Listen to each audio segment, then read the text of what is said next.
Ya sé a dónde me dirige este largo pasillo.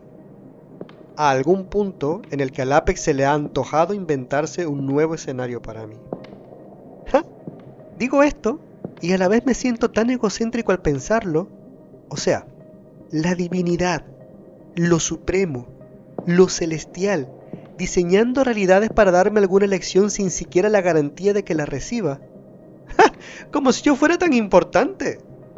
Es que, ¿quién soy yo entre la inconmensurable infinidad de almas que existen como para que un poder que va más allá de todo se ocupe de mí?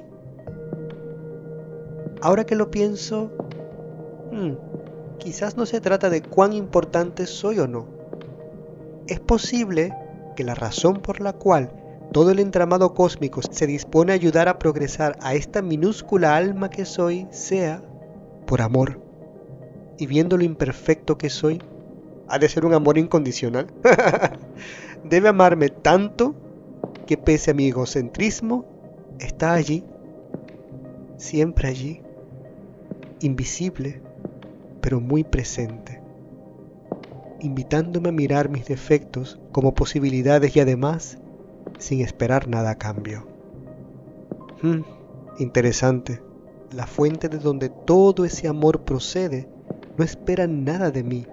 Y sin embargo, yo, pequeña alma entre todas, establezco altas expectativas para poder, mediana y torpemente, amar a los demás. Y en la mínima oportunidad que tengo de sentirme ofendido, ¿qué hago? Retiro cualquier buen sentimiento que haya podido depositar en el otro. ¿Por qué? Porque mi amor tiene precio. No es incondicional. ¿Me fustigo por eso?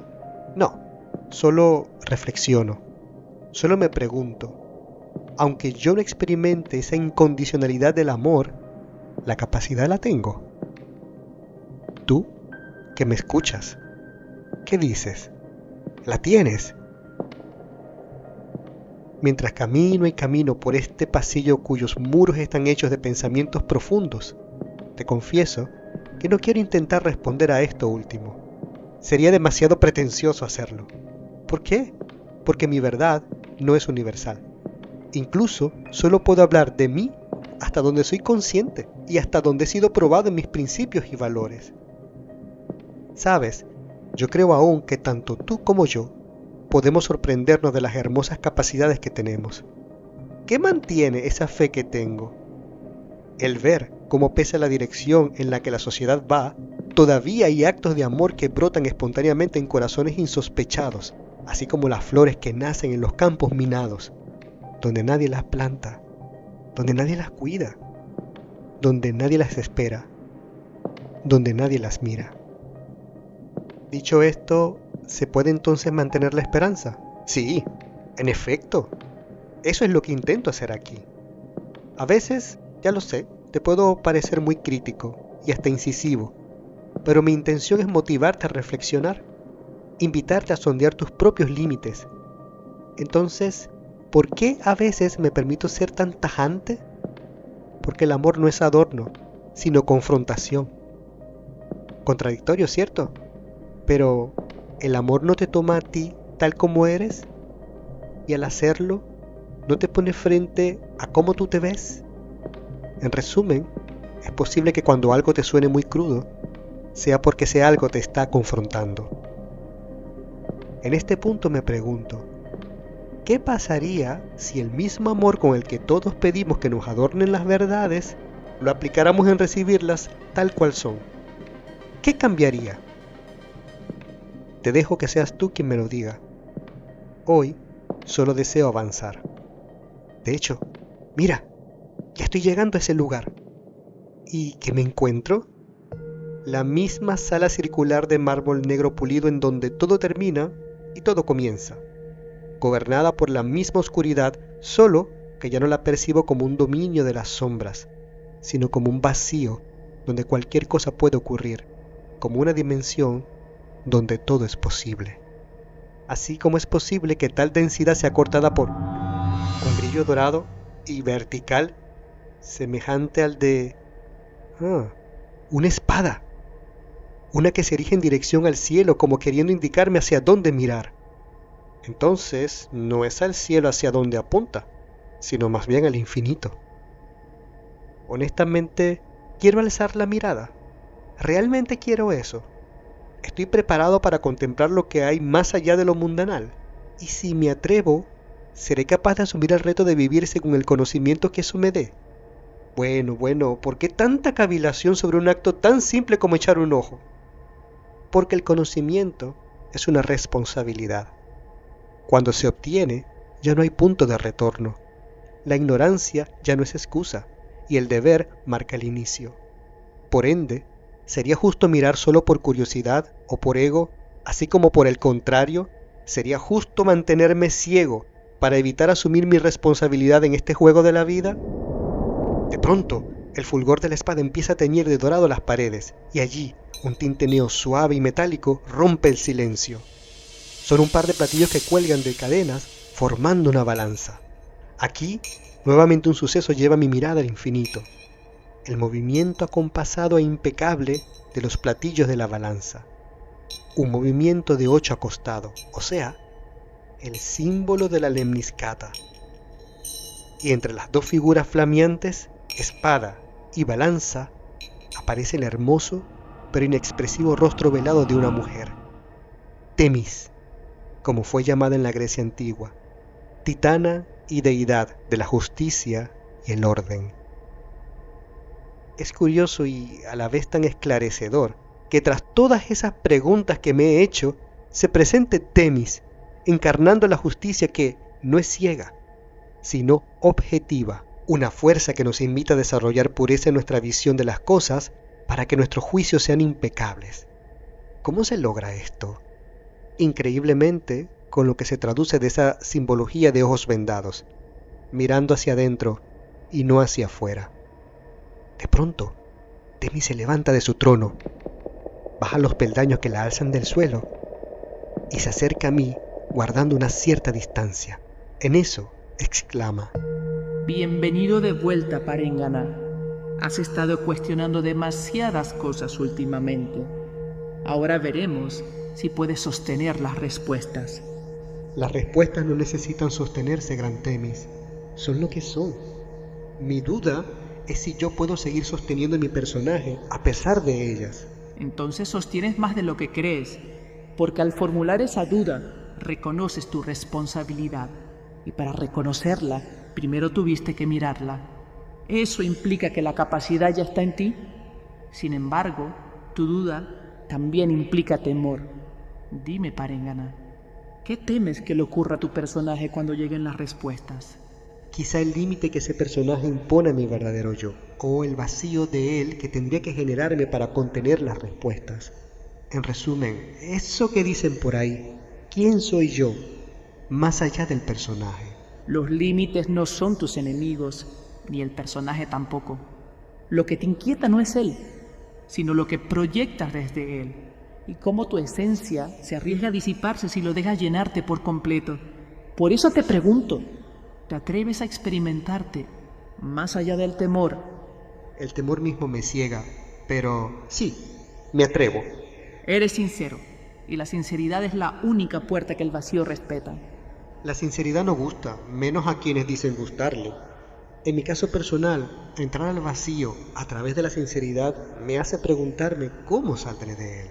No regresarías como personaje, pero regresarías como tú, y esa es la parte que te asusta. Claro, porque eso me genera otra pregunta. ¿Y si lo que soy no basta? Lo que eres nunca ha pedido ser suficiente, solo ha pedido ser verdadero. Entonces, ¿qué hago con el miedo? Escúchalo como mensajero y no como gobernante de tu vida. Apenas allí podrás ver. ¿Ver qué? Lo que hay más allá del miedo. Toma. Con un gesto casi imperceptible, Temis, la justicia, me extiende un sobre blanco de finísimo papel, sin nombre visible, pero sellado con cera roja. Una bruma espesa se adueña del lugar. Entretanto, ella me dice: No lo abras. Llegado el momento, sabrás a quién entregarlo. Lo haré, te lo prometo, pero dime, por favor, ¿cómo puedo ir más allá del miedo? Súbitamente, el suelo se abre y caigo en un vacío infinito. El eco de mi pregunta se vuelve susurro y aún así escucho a lo lejos a Temis indicarme. Paréngana, solo podrás ir más allá del miedo escuchando este llamado. ¿Lo sientes? ¿Lo sientes? ¿Lo sientes?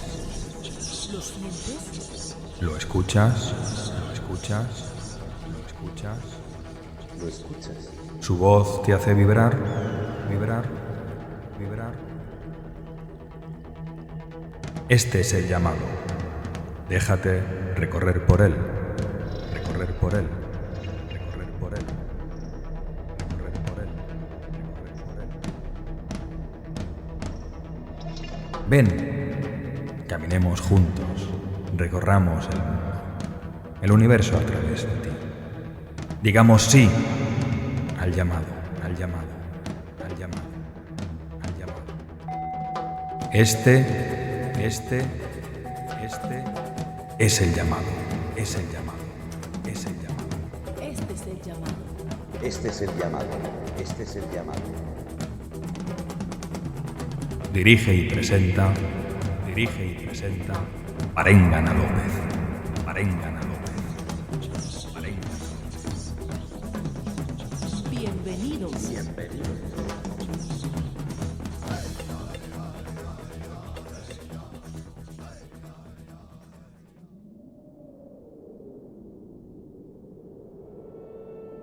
Qué curioso. Mientras caigo lenta y suavemente por este túnel incierto, caen también copos de nieve que tornan el vacío existencial en una escena bucólica llena de escarchas de nostalgia.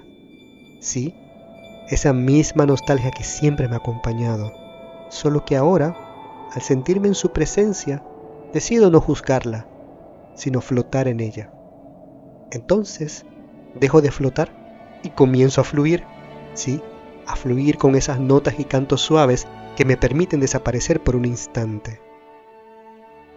En este estado ya no temo a la oscuridad, ni a mis ideas de poca suficiencia, no temo al personaje, ni a los límites. Me dejo abrazar por todo ello y a la vez no me apego a nada. Aquí recuerdo a Temis con sus ojos vendados, en consecuencia cierro los míos. Experimento así la insondable profundidad y me regocijo porque la asumo como un amplio terreno para crear y reinventarme. ¿Por qué temer si me puedo siempre reinventar? Con esta pregunta que calma mi alma, me interno aún más en la exquisitez de esta composición musical que me lleva a disfrutar más las cosas, incluso las sensaciones, las utilidades que hacen aparecer bajo mis pies un camino pentagramado. Frío, cierto, pero abierto al recorrido.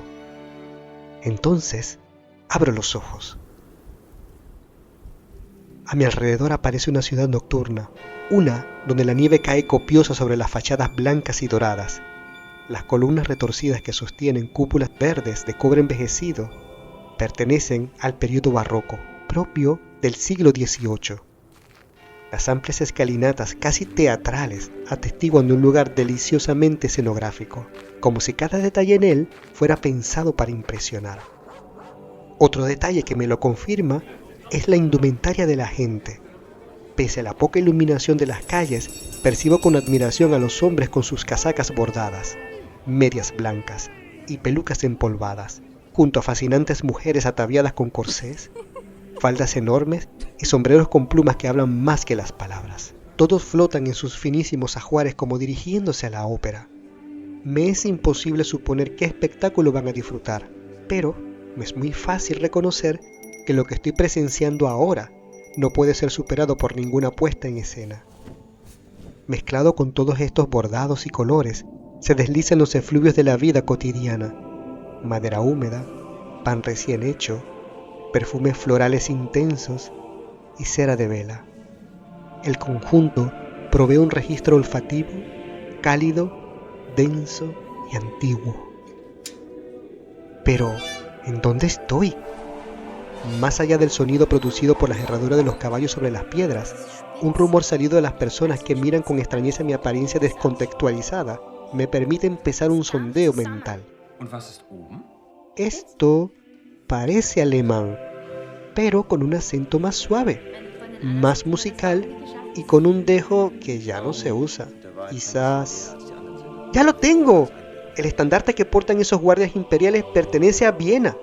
Estoy en Viena, en el siglo XVIII, en el corazón del Imperio Habsburgo, una ciudad donde la belleza convive con la sombra, donde la música es un refugio y donde la espiritualidad se mezcla con la razón ilustrada, brillante por fuera, melancólica por dentro. Así, embelesado por esta poética belleza, olvido a dónde me dirigen mis pasos y... ¡Halt! ¡Halt! Casi soy atropellado por una fila de carrozas que se adueñan de la vía. Pero que, con un respeto casi religioso por la etiqueta y los valores humanos, se detiene para asegurarme un cruce seguro. Esto no habría pasado en mi época. Y es aquí cuando algo me impacta nuevamente. Una sombra en la acera, producida por una farola de aceite que cuelga en lo alto de ese poste. Una extraña, pero sugerente silueta, recta y severa, como la de la espada de la justicia señalando hacia... una mansión, de número 8, curiosamente invertido, como el que dibujaban los platillos de la balanza de Temis en el aire oscuro del Apex. Entiendo, por ende, que todas estas señales me llaman a penetrar ese lugar envuelto de misterio y lujo, gracias al sobre que ella me ha dado. Impávido, me dirijo hacia la mansión, hago sonar la campanilla y un mayordomo me abre. Extrañado y casi escandalizado por mi apariencia, me habla, pero como no lo entiendo, le entrego el sobresellado. Al verlo, levanta una ceja, lo toma, respira profundo, rompe el sello y lee el documento. Me vuelve a mirar con desprecio de arriba hacia abajo y con un ademán forzado me hace ingresar en el suntuoso edificio, pero por la entrada del servicio. En este instante estamos en una minúscula, austera y desabrida sala. Su gesto me ordenó una corta espera sentado en un banco junto a la ventana. Sobre el asiento una pluma blanca descansa, como simbolizando la mezcla entre el destino y el azar, la idea de la vida que nos lleva, como a esa pluma, entre fuerzas que no controlamos y decisiones que sí elegimos. Sin embargo, me siento en el banco, respetando el espacio que la pluma ocupa, y me percato de un libro sobre una mesilla con un marcador en su interior. Al abrirlo, lo que más me sorprende, aparte de encontrarlo en español, es la frase marcada en él. No sé si cada uno tiene un destino, o si solo flotamos accidentalmente como en una brisa. Palabras que hacen eco en mi memoria, pero sin saber dónde pude haberlas escuchado o leído antes. Queriendo buscar el título y autor de este libro, soy interrumpido por el sirviente que viene con una pila de ropa bien doblada y perfumada. Entiendo, pues, que es hora de cambiarme, allí donde él mismo me abre una puerta. Aquí, un dato curioso para todos aquellos que sueñan viajar en el tiempo. Sí, es hermoso hacerlo. Es una experiencia que te marca de belleza el alma por el resto de tu existencia, pero intentar ponerte correctamente tantas prendas a las que nunca has estado habituado es una pesadilla. Y lo peor es que ni siquiera estoy seguro de si me he vestido bien. Virgen del camino seco, debo parecer un payaso con esto. Uf, no, esta peluca escuece y estos zapatos con hebilla de cristal medio entaconados, casi me caigo al caminar con ellos. En mi vida pensé en usar tacones, estas mangas están flojas, en fin, ¡qué desastre! Venga, paren, serás el hazmerreír de tu anfitrión. Espero que se trate de una arrugada, ciega y solitaria viejecita incapaz de percibir lo ridículo que estoy. Empero allí voy, dirigido por el mayordomo hacia... ¡Madre mía! Esto está lleno de gente, y yo vestido así. ¿Por qué estas cosas me tienen que pasar a mí? Por otro lado, algo me intriga y me calma a la vez. Detrás de mí, la puerta se cierra con un sonido demasiado lento, demasiado consciente. Por un segundo, como si saltara de una dimensión a otra, la luz de los candelabros parpadea y la gente sigue en su dinámica sin darse cuenta de que estoy allí. ¡Uf! ¡Qué alivio! ¡Qué rareza! Pero qué oportuno. Entre ellos, por sus vestimentas y porte, encuentro lo que parecen aristócratas del Imperio de Habsburgo, rodeado de algunos nobles extranjeros. Ese de allá, por ejemplo, podría decirse que es más bien un funcionario de la corte junto a su distinguida esposa. Pero aquellos del rincón, esos son músicos, para eso no hay que ser adivino. Ahora, ese de allí sí que me sorprende. ¿Un abade? ¿En una fiesta mundana? Seguro que algún interés político económico tendrá aquí. A ver cómo se torna el ambiente cuando se encuentra con aquellos oficiales de alto rango. Y en el centro de la sala, bajo el precioso e imponente candelabro de cristal y oro, entre finísimos jarrones repletos de hermosas y perfumadas flores que suben hasta los querubines pintados en el cielo abovedado, se produce un encuentro. Hola, creo que soy yo a quien buscas. La voz surge detrás de mí.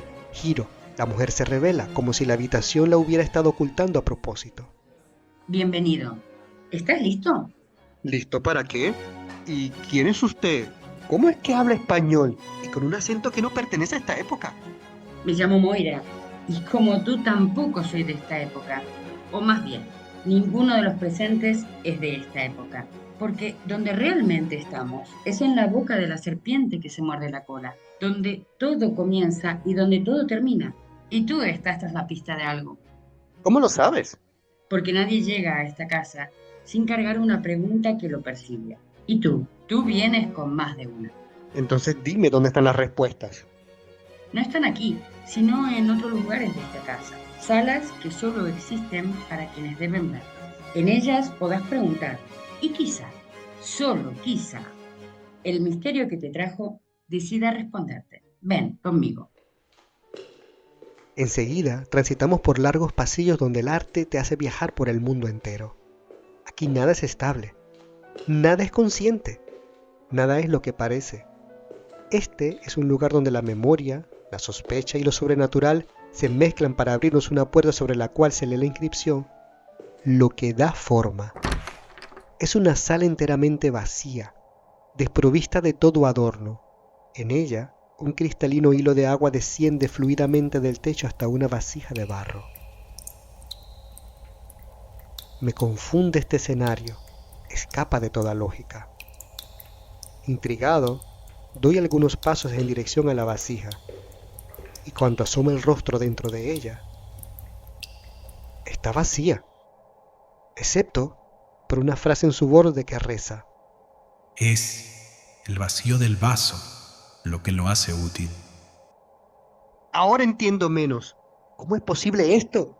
¿Qué significado tiene? Escuchémosle. En eso, una voz sale de ella. La naturaleza impone límites a todas las cosas, no como castigo, sino como un antiguo mecanismo de supervivencia. Los límites obligan a la energía a crecer hacia adentro, a concentrarse, a descubrir su verdadera forma. Sin ellos, nada se sostiene. Sin ellos, el potencial se dispersa como polvo en un cuarto sin ventanas.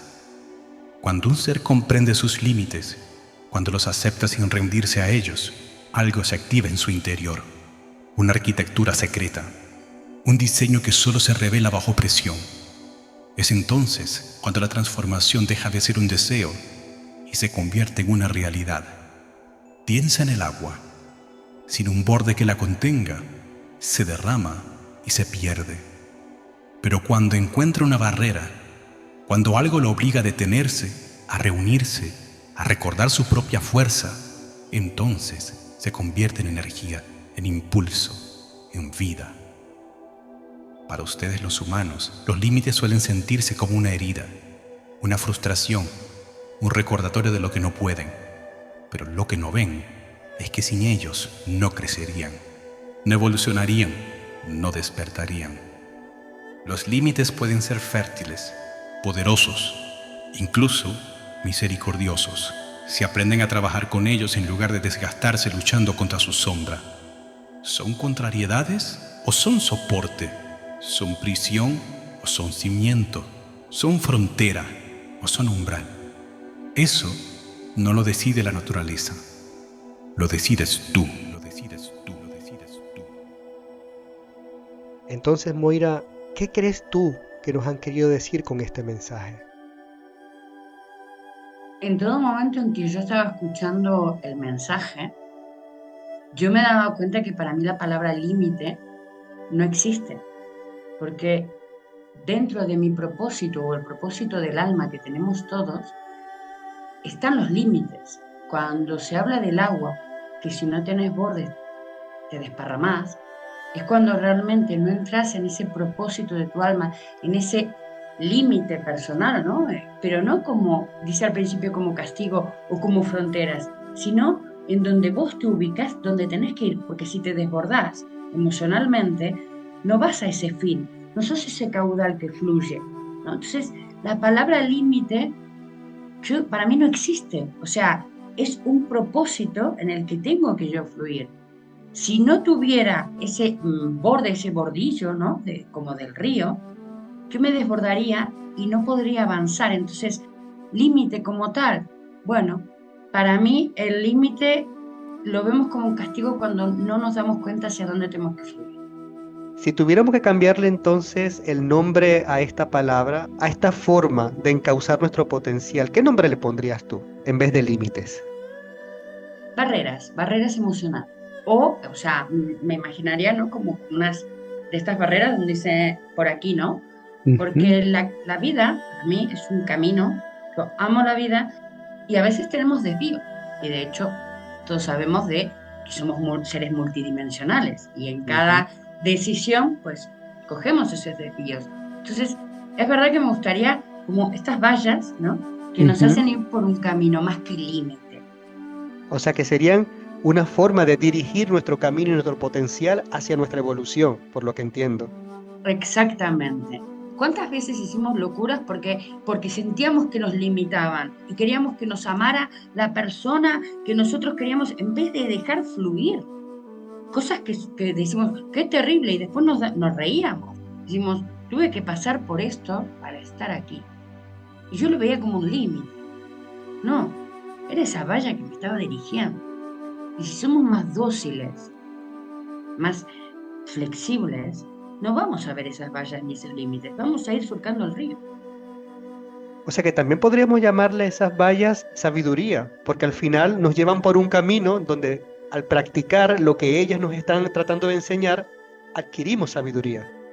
Es que a eso venimos, a ver esos límites y ser o inmaduros o maduros.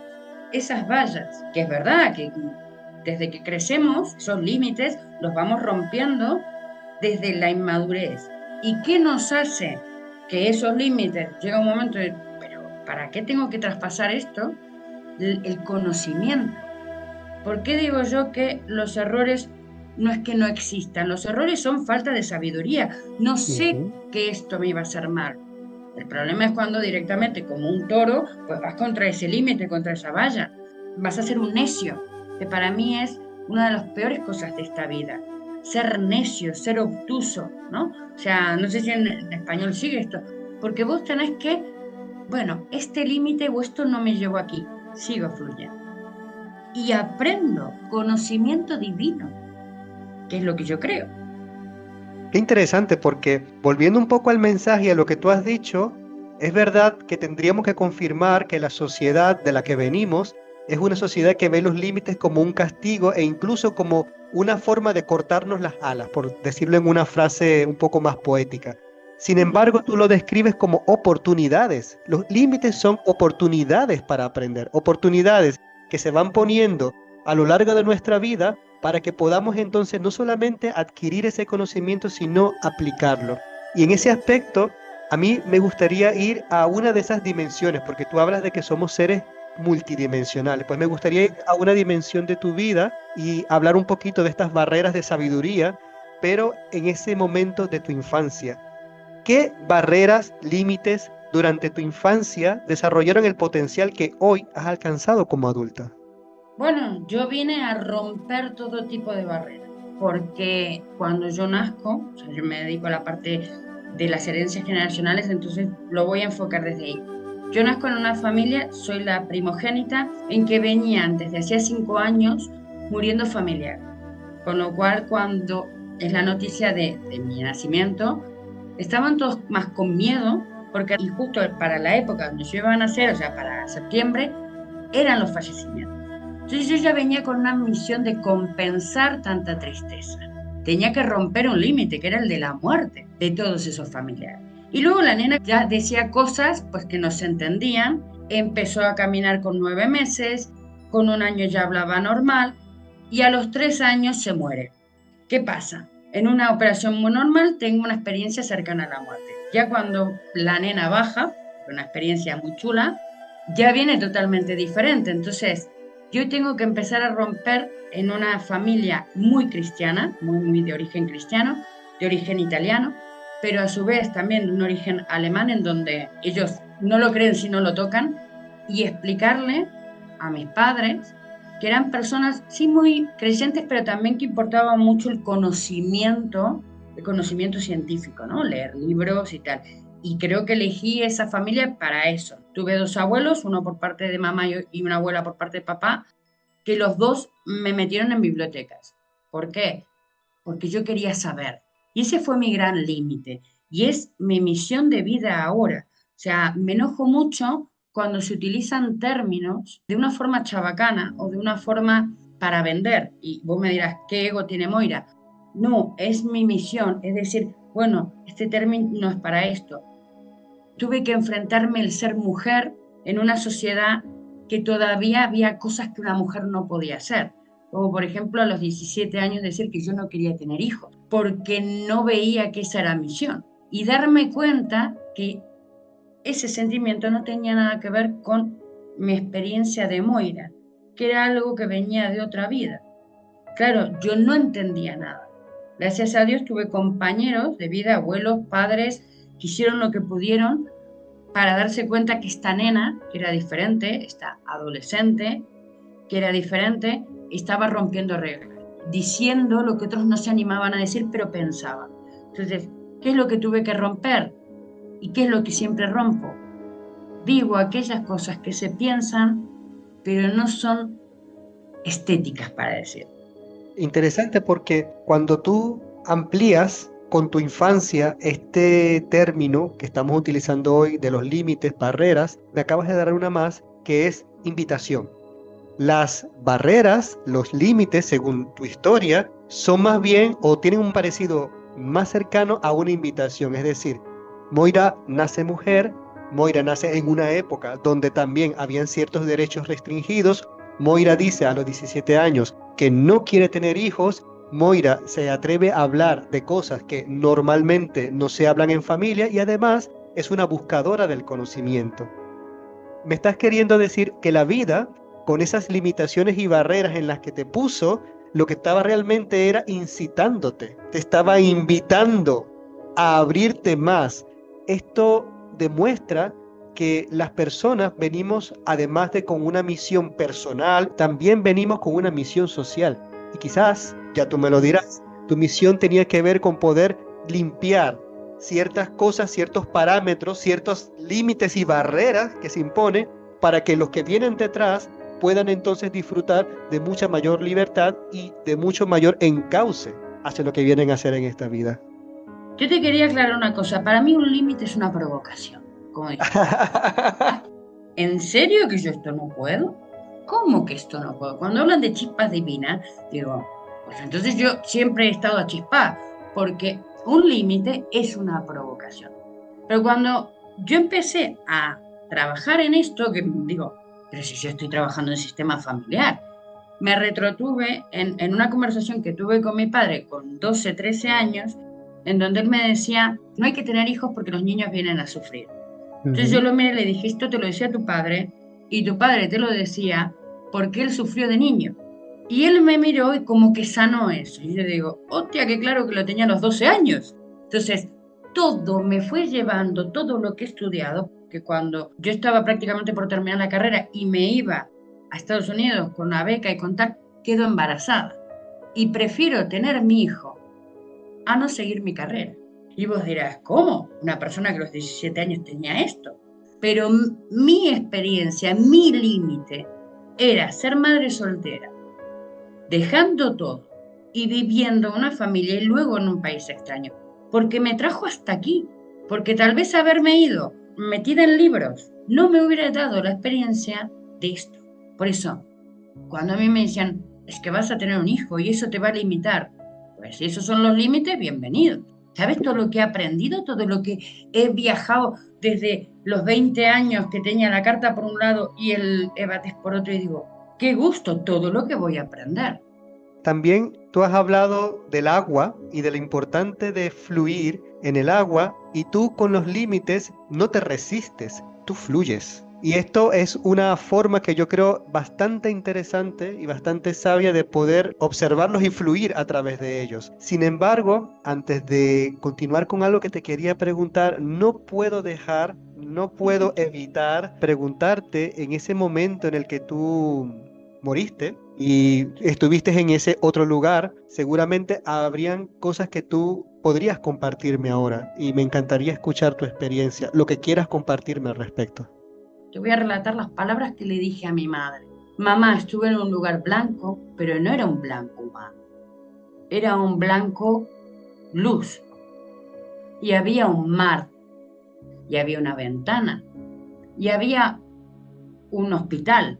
Y había una mujer. Y había muchos niños. Y había cama. Pero todo era blanco, no humano. Y en ese momento que la mujer me dijo si me quería quedar con ella, yo le dije que no, y me giré y vi una puerta de color marrón, lo único que tenía el color del marrón de aquí. Lo que me llamó la atención era que tenía un picaporte, no era un picaporte, era esto es como redondo, un pomo. Y yo, sin poder abrirla, sabía que del otro lado había un bebé.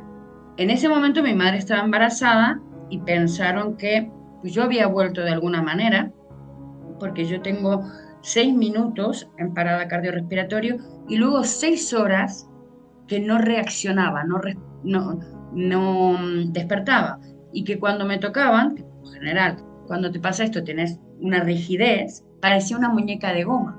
Entonces estaba el ánimus ahí, pero no estaba muerto, o sea, había una conexión. Claro, mi madre pensó que yo había vuelto de alguna manera por mi hermano.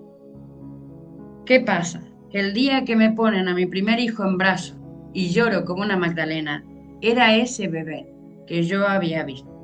O sea que conociste a tu hijo antes de nacer, antes de siquiera pensar que ibas a ser madre. Con 3 años. Con 3 años, claro. ¿Cómo pudiste tú, después de despertar y de recuperarte físicamente, vivir esa experiencia a lo largo de tu infancia? No podía dormir porque al ver cosas diferentes y conectar con el miedo, yo veía monstruos, y para mi papá era el terror nocturno, que era lo que le decían los pediatras. Entonces, al conectar con el miedo, en vez de conectar con seres bastante elevados del astral o del mundo espiritual, como le digo yo, pues conectaba con aquellos que no se habían podido despegar y que necesitaban que yo diera un mensaje. Entonces me aterraba. Pero es verdad que para mí, yo creía que lo hacía todo el mundo, porque tenía 4 años. Entonces ya podía leer, escribir, ya lo hacía, pero empecé a perfeccionar un montón de cosas, ya venía con habilidades, con 3, 4 años, y yo lo que quería era ir al colegio. Entonces me adelantan un año. ¿Qué pasa? Que los profesores decían Moira es fantasiosa. Y los compañeros pues hacían burlas, porque yo por ahí, cuando la monja decía que Jesús había muerto en la cruz, yo lo miraba y decía, ¿estás segura? Claro, imagínate en un colegio de monjas. Te iban a quemar en la plaza pública. Cuando vos me decís, tuve que enfrentar límites, después luego tenía desmayos que decían que eran la bajada de azúcar, pero estaba por ahí en la iglesia, me desmayaba y empezaba a hablar en arameo. Claro, imagínate, con 17 años me hacen un exorcismo. No, sí, con 16, porque realmente ahí estaba muy desconectada, porque yo vuelvo a insistir, no tenía la ayuda y la información de gente que conociera todo esto que pasaba, porque tampoco era como una mediunidad, ¿sí? Yo te decía, va a pasar esto, va a pasar lo otro, pero por sobre todo se me aparecían muchos ancestros, escuchaba muchos ruidos. Íbamos a Brasil, tocaba una pared, aparecía en la época de los esclavos. Y claro, todo mi camino fue en saber qué me pasaba, qué estaba pasando. Porque aparte cuando yo iba al mundo espiritual, que para mí era más fácil estar allá que acá, que es algo que me pasó después de los 3 años, yo me quería quedar ahí. Porque vos que sabes lo que es ese mundo, no es un color, un lugar, un tal. Es una sensación de amor tan profundo, de que no duele nada, de que todo es posible. ¿Para qué voy a querer venir acá a un mundo de límites, entre comillas? Sin embargo, viniste, y si bien es cierto que al final esta experiencia la escogimos, tú escogiste regresar, también es cierto que aquello que nosotros anhelamos de ese otro mundo espiritual, pudiéramos traerlo aquí. Esa sensación o esas sensaciones que tú experimentaste allá, ¿cómo podrías tú experimentarlas aquí? ¿Cómo una persona cualquiera que quizás no haya tenido esa experiencia que tú tuviste, también pudiera integrar, vivir, experimentar esas sensaciones aquí, en esta tierra? Cambiar la mentalidad, dejar de ser tan mono con conciencia y saber que sos un espíritu. O sea, yo cuando digo, me quedaría ahí, macana, amo vivir, porque para mí esto es un juego. Cuando vos cambias la mentalidad, que es lo que hablábamos de los límites, yo veo que es un límite cuando quiero algo que no ha sido para mí. Yo lo veo como un límite, lo veo como una cárcel. Pará, la vida es un juego, vos ya elegiste todo. Nadá, disfrutá. Hoy estás acá y perdiste la pareja y es terrible, es doloroso, haz el duelo, que si no vas a repetir, pero luego hay otro mar o hay otra habitación. Y sé que son cosas terribles como por ahí perder un hijo.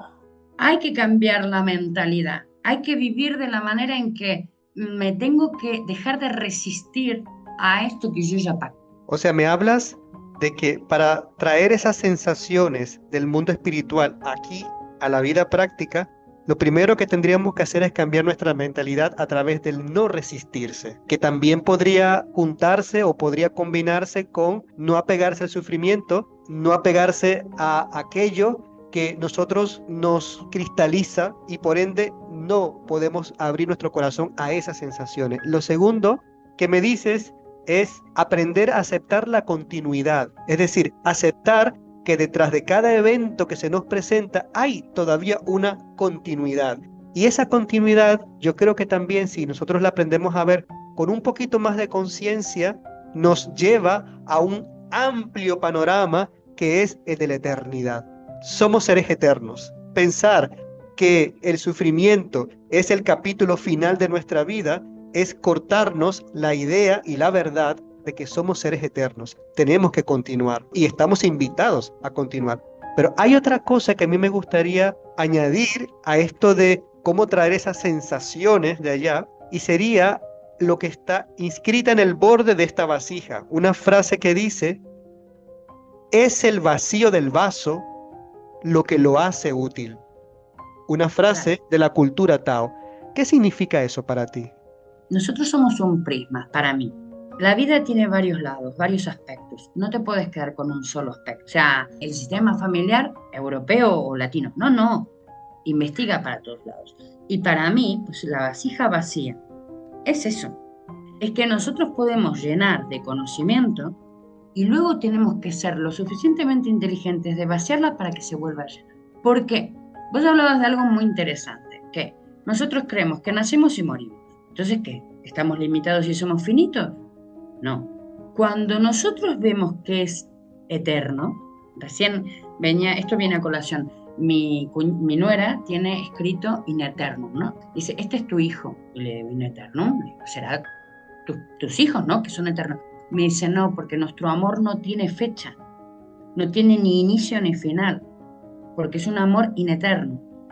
Entonces, cuando somos conscientes de eso, de que esto es un juego, de que la vasija no la podemos llenar de cosas materiales, porque entonces no las podés volcar así nomás. Pero cuando son algo espiritual, la vasija pareciera que se agrandara, y se agrandara, y se agrandara, porque es ineterna. Mi hijo falleció. Hago el duelo, entiendo, acepto. He venido a vivir esto que es lo más cruel que le puede pasar a un ser humano, y le encuentro un sentido.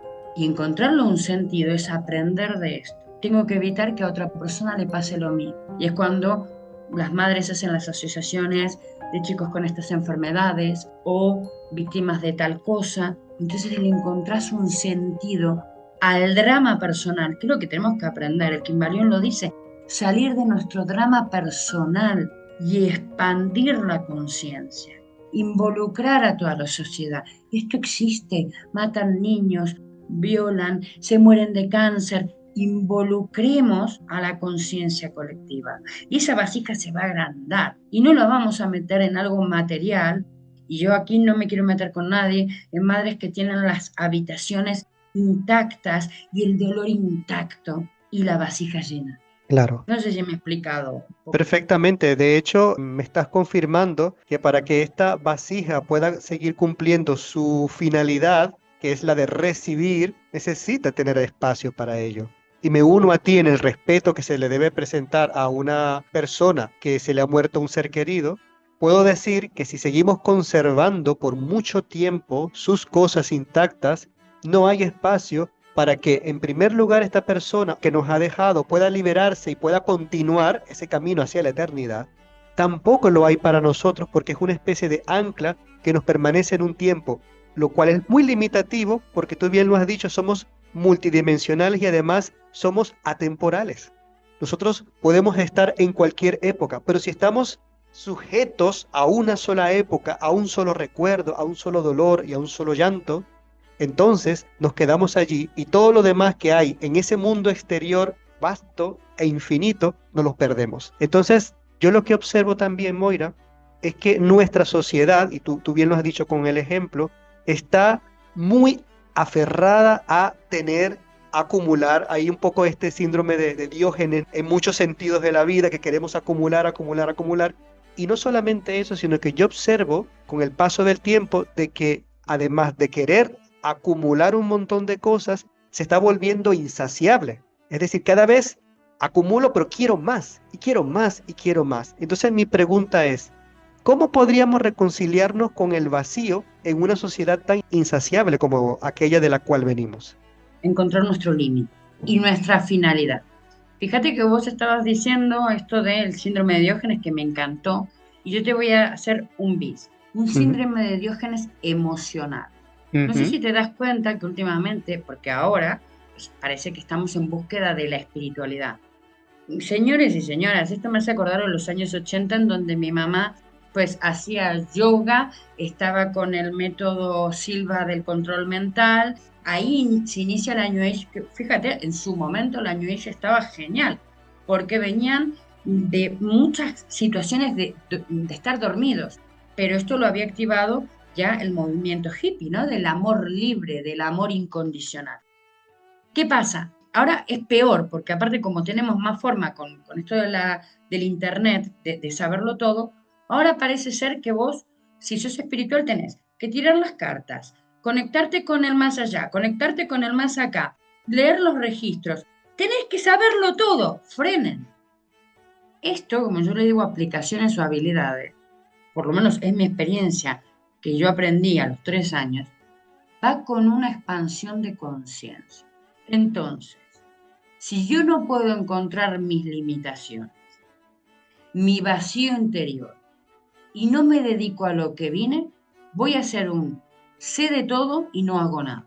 Para yo poder ser buena en transgeneracional, tuve que vaciarme de las otras cosas y limitarme. Sí, yo si querés te tiro las cartas, pero no sé de eso, porque no me voy a dedicar con ese conocimiento.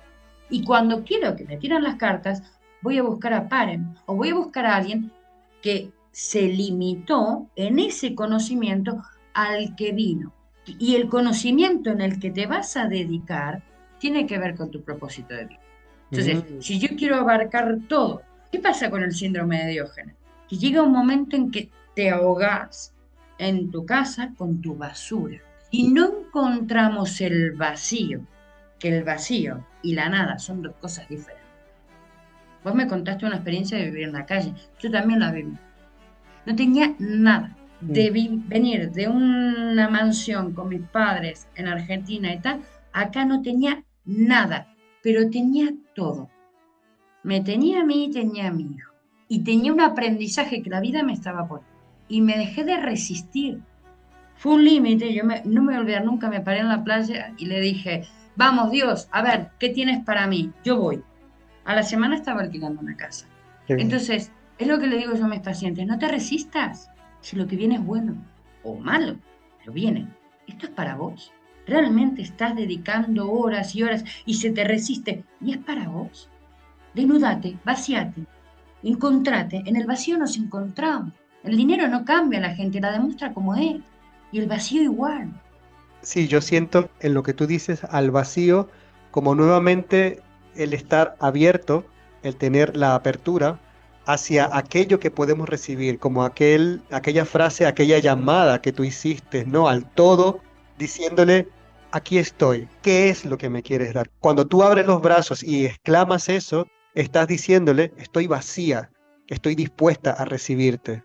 Yo creo que con esto que tú has tocado hay varias cosas que me gustaría aprovechar la oportunidad de conversar. En primer lugar, has dado una nueva aplicación a la palabra límites, ¿ok? Ya vendríamos a la cuarta. Y la cuarta sería inversión. Es decir, el límite me lleva a mí a invertirme en algo. Porque como el límite me está encauzando hacia un camino, entonces yo en vez de desparramarme por todos lados, me invierto en ello. Yo acepto ese encauce de la vida, acepto ese camino. Esto tampoco me limita de que en un momento yo no pueda experimentar otras cosas, sino lo que me está diciendo es, hey, en este momento toca esto, acéptalo, vívelo y sobre todo absorbe la riqueza que esto te viene a traer. Hoy día estamos tergiversando mucho y de una manera bastante vulgar lo que en un pasado se consideraba el hombre renacimiento o mujer renacimiento, el hombre orquesta, también le decían así, que son estas personas que pueden desarrollar distintas disciplinas en su vida. Ejemplo que se conoce muchísimo, Leonardo da Vinci, un hombre que hacía no solamente pintura, escultura, medicina, ingeniería militar, esoterismo muchísimo, etcétera, etcétera, etcétera. Hoy estamos mal copiando esta actitud, esta capacidad que tenemos de desarrollar un montón de cosas para hacer qué. Y esta es la parte donde yo vengo aquí, que quizás también me van a quemar a mí en una plaza pública, para hacer un producto más atractivo para el comercio social que hoy hay día. Y de esto estoy hablando en el sentido espiritual, es decir, tú bien lo has dicho, hay personas que hoy son medium, canalizadores, armonizadores de hogar, tarotistas, registros akáshicos, te ven la vida pasada y además de eso te resuelven todos los problemas financieros que tengas ahora. Pero por favor, ¿de qué estamos hablando? O sea, yo sí creo que todo ser humano tiene un montón de capacidades, pero yo lo que creo que dentro de eso es que nuestro trabajo evoluciona a través de las aplicaciones que como tú dices, que nos vienen dadas para realizar X trabajo. Entonces yo creo que esta sociedad y en este mundo espiritual que se está hoy día vulgarizando mucho, estamos viendo un ego que va hacia la envidia, que va hacia el robar, también hacia el ofrecer algo que no tiene calidad, porque lo estamos haciendo desde el producto comercial, no lo estamos haciendo desde el alma y desde el corazón, y sobre todo no lo estamos haciendo desde lo que nos corresponde hacer. Pero ¿qué pasaría entonces, Moira, si nosotros cambiáramos esa perspectiva? De hecho, me gustaría, como tú eres una mujer atemporal, vamos a hacer un pequeño viajecito en el tiempo y nos vamos a ir al futuro.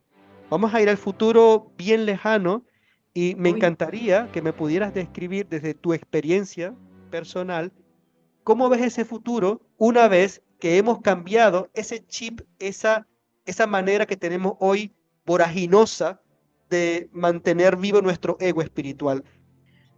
Te puedo contestar desde dos lados, desde el conocimiento que tengo o desde la fantasía. Desde la fantasía sería muy chulo que realmente esto cambie el paradigma y seamos una sociedad un poco más espirituosa. Pero realmente yo el futuro que veo es que ahora hay tres, no me gusta decirle bandos, pero tres posiciones filosóficas. El que sigue apegado a la materia, el que quiere estar en la espiritualidad y soy mejor porque estoy en la espiritualidad y tú eres un dormido y no me sirves, y los que podemos querer estar en el centro. ¿Qué significa eso? Sí, soy un ser espiritual que ha venido a vivir una experiencia terrenal y no tengo que olvidarme de eso. Yo he venido con una misión y creo que a veces esto a mí me molesta mucho cuando empiezan dormidos despiertos, que a veces hasta lo digo yo, ¿no? Porque es como yo soy mejor o peor que tal. Entonces, es verdad que creo que a partir del 2026 sí que va a haber una batalla increíble hablan mucho de guerras civiles y de tal, la guerra entre hermanos. Como ya nos visualizó un poco la época del COVID, ¿no? Del que se vacunaba, el que no se vacunaba, fueron las navidades más horribles porque me hacía acordar a casas de brujas o a las guerras civiles, ¿no? De si este no se vacuna o si este... Fue algo, nos llevaron a la expresión más dantesca del ser humano, en donde hasta el que por ahí podría tener razón se estaba convirtiendo en un neandertal. Entonces, creo que lo que viene de aquí a unos 5, 6 o 7 años es una guerra entre esos dos bandos que cuando vos te vas a los extremos, precisamente, estás equivocado. Y, como dice una amiga, la disidencia no controlada o aquellos que vamos a una quinta dimensión porque vivimos en la nube del Pepe, nos inventamos nuestra propia realidad y no queremos conflicto. Entonces, cuando viene uno y me dice, es que yo en esto no lo creo, fantástico, nos tomamos un café. Y viene el otro y me dice, es que estás distorsionado porque si no te posicionas, genial, nos tomamos un hidromiel, pero mi yo soy, me lo guardo para mí. Y es la gente que va a empezar a salir de redes sociales exponiéndose tanto y en donde la espiritualidad va a ser para adentro. Entonces creo, lamentablemente, que ahora va a venir un futuro en donde va a haber una guerra de filosofías.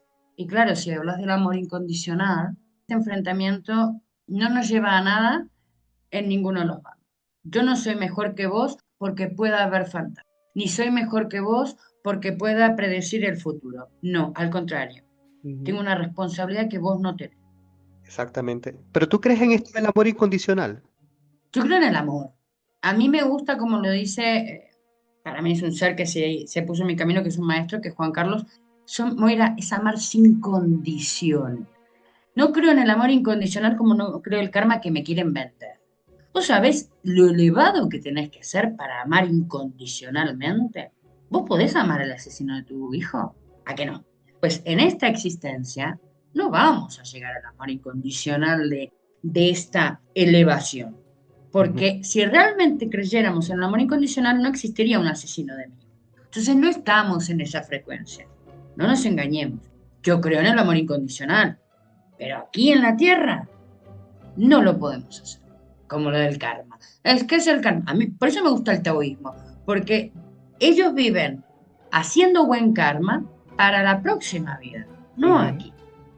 Y aquí ya te habla de sacrificio. Es una palabra que no la has dicho, pero creo que nos cuesta mucho. El mundo espiritual, esta invitación que decís vos, es al sacrificio. Pero no el sacrificio como nos inventaron, esto que es duro. No, es un sacrificio que yo elijo. Eso, ese límite que yo elijo ponerme para evolucionar y expandirme. ¿Tú podrías describir mejor esto del sacrificio? ¿Cómo lo ves tú? ¿Sabes lo que pasa? Que la palabra límite, la palabra sacrificio, la demonizaron. Y yo con esto no quiero ir en contra de nadie, porque yo también soy coach. Con esto de, si no lo sientes, no lo hagas. A ver, no hay nada más hermoso que la recompensa del trabajo bien hecho. Por un lado te dicen, es que si vos no querés ir a lo de tu suegra, pues no vayas. ¿Y el proceso qué? El proceso es difícil, el proceso es un sacrificio, el proceso implica ir a lo de mi suegra y que no me sienta mal, no dejar de ir. Entonces, yo cuando tengo que hacer una carrera, tengo que utilizar el sacrificio de estudiar. Y nos están vendiendo de que lo que es sacrificio es del ego, de la materia. No. Respirar ya es un sacrificio, darle de comer a mis hijos es un sacrificio. Y es parte de esta experiencia de 3D. ¿Por qué se está demonizando algo? Es parte de un proceso y de nuestra evolución del conocimiento. Yo hago un sacrificio con hablar con alguien que me ha maltratado o saludarlo. ¿Por qué demonizamos palabras que son parte de nuestro aprendizaje? El sacrificio tiene como primera consecuencia de su influencia la pérdida del egoísmo. Porque el sacrificio, como tú bien lo has dicho, me lleva a mí a darle de comer a mi hijo. Yo estoy dejando un recurso para otra persona y estoy dedicando un tiempo, una emoción, una vibración, una vitalidad, un amor a este otro ser. Entonces, sacrificio realmente es abrir el corazón, dejar que fluya el amor que es verdad que el amor en esta tierra no es incondicional porque no estamos preparados para esa elevada frecuencia. Yo estoy muy de acuerdo contigo. Pero eso no quiere decir que no estemos invitados a buscar, sentir esa incondicionalidad del amor. Aquí no importa si lo logramos o no. Aquí importa es cuán dispuesto estoy a experimentarlo día tras día e incluso morir en el intento. Yo te agradezco mucho que hayas traído esta palabra a nuestra conversación porque ahora yo miro el sacrificio desde un punto de vista diferente. Pero sacrificio también, como tú bien lo has dicho, viene ligado al vacío. Y a veces hay vacíos que no podemos evitar. Son vacíos que están ligados a ciertos misterios que se nos presentan en nuestra vida. Y para ello a mí me gustaría que invitásemos a alguien a nuestra conversación. Es una persona que sabe muchísimo de misterio. Digo sabe porque para mí siempre estará presente en nuestro mundo, es eterna. Y estamos hablando de Agatha Christie. Uy, Esta mujer que escribió muchos libros y hay uno que se ha hecho muy famoso y es un libro que en inglés se llamaría And Then There Were None. 10 negritos o Y no quedó ninguno. Este libro que básicamente es una obra en la que 10 personas que no están relacionadas entre ellas son reunidas en la mansión de un tal señor Owen, al que no conocen de paso, la cual se encuentra en un islote de la costa inglesa. Durante su primera cena y aún sin conocer a su anfitrión, estos 10 comensales son acusados de crímenes en el pasado. Entonces, a partir de ese momento, uno a uno es asesinado sin explicación ni motivo aparente. El ritmo de sus muertes es dirigido por la canción infantil 10 pequeños indios, que es la que, por cierto, aparece en esta partitura, como si el destino de sus vidas hubiese sido escrito en esa canción. Entonces, a mí me gustaría preguntarte, ¿en qué momento de tu vida llegó este libro a ti y qué te reveló sobre ti misma? esa pregunta corresponde a la próxima sala. Lo que se revela. ¿Vamos? Tras su invitación a avanzar hacia la próxima sala, el lugar deja de ser un espacio y se vuelve un prisma vivo. Todas sus caras comienzan a moverse sin jerarquía, como si la realidad hubiera recordado que nunca fue lineal. En cada faceta, mundos imposibles se abren sin pedir permiso. No preguntan si estoy preparado, simplemente se muestran. Y soy yo quien debe decidir si acepta los horizontes que me ofrecen. Moira, sin embargo, las atraviesa con la suavidad de quien ya ha cruzado demasiadas veces para contarlas. Intento seguirla, torpe, desajustado, como si mis pasos aún no entendieran el lenguaje del lugar. Y justo ahí, en ese borde donde casi me pierdo, una melodía aparece. No sé de dónde sale, pero sé a dónde entra, a mi alma. Así, delicada, pero con la fuerza exacta para quebrar una defensa que ni sabía que tenía. Y entonces se produce en mí un éxtasis tan potente que me desarma en silencio. Un instante suspendido donde dejo de avanzar y aún así lo atravieso todo.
El Llamado transmite cada jueves a las 20 horas España a través de iVoox y YouTube. Para mantenerte al tanto sobre los nuevos episodios, te invito a seguirme a través de las cuentas de Instagram @llamadoOficial y @parengana. Para cualquier contacto, comentario e incluso colaboraciones, puedes comunicarte conmigo gracias al 643 90 90 23. Hasta un próximo episodio.